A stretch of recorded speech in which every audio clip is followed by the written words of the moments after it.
In the hallway of the hospital on a recent afternoon, a man said these words to me: "I think we are living in the last days." It wasn't a member of the church. It was someone I did not know. I find that walking around the hospital wearing a clerical collar invites some interesting conversations. And this man wanted to talk about the end. The end. Now, this was a few weeks ago, even before the terrible events of Paris happened. But still, there was plenty going on even then to convince this man. As far as he was concerned, all the bad stuff, recent disasters and violence, both locally and around the world, were a sign that it was the last days of the world. And to be honest, who can really blame him? It's been an especially crazy, troubling couple of months, hasn't it? And so instead of telling him that I usually didn't try to figure out such things, I simply said, "The last days? Well, it sure does feel that way sometimes." It's the season of the church year where we hear and think of the end of things. As the liturgical season draws to an end, we as the church think about the end of the world and the end of all things. Why do we do that? What's the big deal? Well, we do this because Christians have a belief about the end. We talk about the last things, the end of all things, because the Bible talks about those things. In lots of ways, the Bible puts people of faith on alert. The day is coming. Do not grow weary. When bad stuff starts happening, the end may be near. And this invitation to suspicion in the Scriptures has led people for the last 2,000 years to wonder if, in fact, they are living in the last days. In the gospel reading we just heard, the disciples asked Jesus to tell them what kinds of things are going to happen in the future to indicate that that time is coming. Jesus warns of coming destruction, and the disciples want to be ready. To be ready. And so they ask, "What will the signs be?" Jesus says, wars, rumors of wars, nation rising against nation, kingdom against kingdom, earthquakes, famines. Seems like Jesus might have very well added violent terror that cuts down hundreds of lives across the globe, mighty floods that swamp the lives of neighbors down the street. You see, week after week, we see disaster and death, don't we? Again and again. And it's enough to make us long for an end to all this devastation and destruction. Well, there is an end. The Bible promises an end. The Scriptures talk about the end of the world, because, well, it wants people to understand. It wants people of faith to know that there is an end to all that devastates and destroys. And the Bible paints these pictures, these vivid pictures about how God wins in the end. And shares a word, words like we hear from Jesus today about how the end comes. That's what Jesus is telling the disciples in the 13th chapter of Mark. That trouble will come, but that Jesus will come again to bring a good end to all things. And the value of these words, the point of these pictures is this: it's to help people of faith now.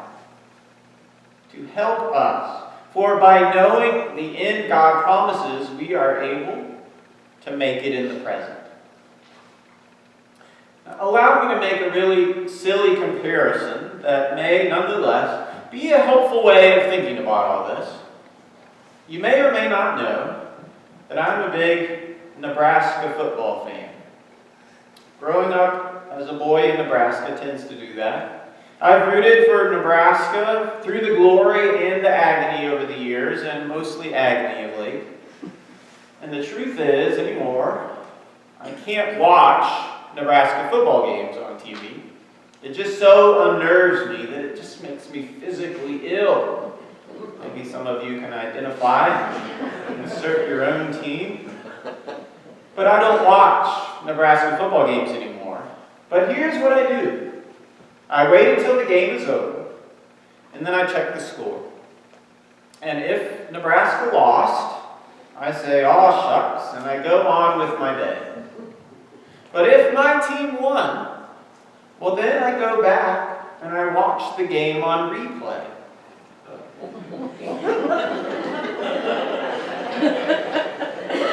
So think about it. Knowing the outcome, that my team wins in the end, is the only way I can bear watching it. Because then, every play, every bad moment, every mishap, well, I can endure those. And every good play, well, it's joyous all the more because I know that it's leading to victory. You see? I think this is what the biblical authors have in mind when they set before us all these vivid stories about the last days and the end of all things. What they're doing is they're telling us the outcome, telling us that God wins. And knowing that is supposed to help us bear life in the present age. It's not that bad stuff won't happen. It will. And it will hurt us and it will scare us. But by knowing the end, we can endure the loss and the evil with hope. And at the same time, we can celebrate the joy of every goodness and every grace because we know that these are transforming the world for God's kingdom. God gives us hope to endure times such as these. But God doesn't leave us helpless in the face of tragedy and death. Ours is a faith of action, after all. So how can we act? How should we respond to disaster and violence as people of faith? Well, the problems are very complex. But I want to share with you 3 simple things that we can do in faith now. First, we can focus on the opportunities that we have for acts of kindness. God has given us a spirit of peace and love, and we never know how sharing that spirit can overflow in the lives of others.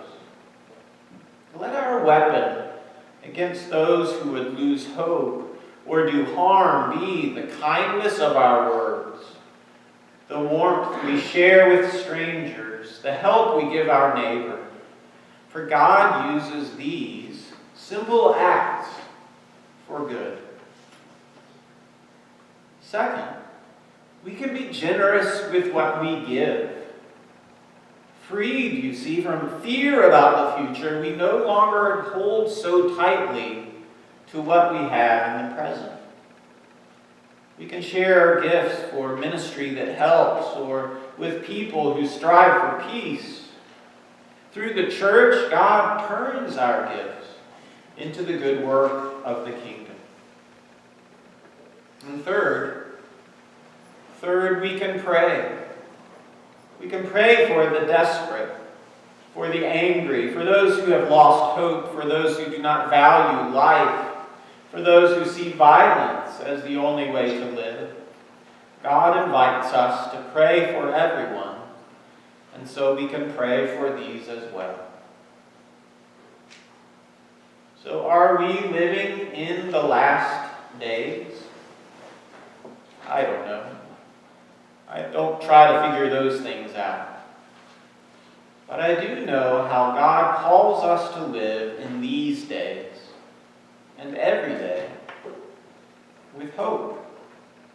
Hope in the God who holds now and all the future in his hand.